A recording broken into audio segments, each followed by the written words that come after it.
ഞാനാണ് രാക്ഷസൻ. ഞാൻ നിന്നെ ഇപ്പൊ തിന്നും. അയ്യോ, എന്നെ തിന്നല്ലേ, എന്നെ കൊല്ലല്ലേ.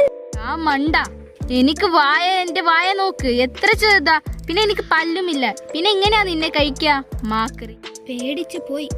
നിങ്ങൾ ആരാ? ഞാനിവിടൊക്കെ ഉള്ള ഒരു സാധാരണക്കാരനാ, പിക്കിളു. ആട്ടെ, നീ ആരാ? എങ്ങനാ ഇവിടെ എത്തിയേ? ഞാൻ മിക്കി. എനിക്കറിയില്ല ഞാൻ എങ്ങനെയാ ഇവിടെ എത്തിയതെന്ന്. പിന്നെ എനിക്കറിയാം നിന്നെ കുറിച്ചെല്ലാം. ഞാൻ ആത്മഹത്യ ചെയ്തതാ. അയ്യോ, നാട്ടുകാരെ വീട്ടുകാരെ എല്ലാരും ഓടി വരണേ, ഭൂതം. അയ്യോ അയ്യോ അയ്യോ അയ്യോ അയ്യോ അയ്യോ എന്താ അയ്യോ അയ്യോ ഇവിടെ ഭൂതം, ഭൂതം ദാ. അയ്യോ, ആൾക്കാരെ വിളിച്ച് കൂട്ടല്ലേ, ഞാൻ മുഴുവൻ പറയട്ടെ. ഒരു നാൾ എൻ്റെ കടയിൽ സ്വാന്താക്കാട്ടിൽ ഒരു മത്സരമുണ്ടായി. മരം കയറൽ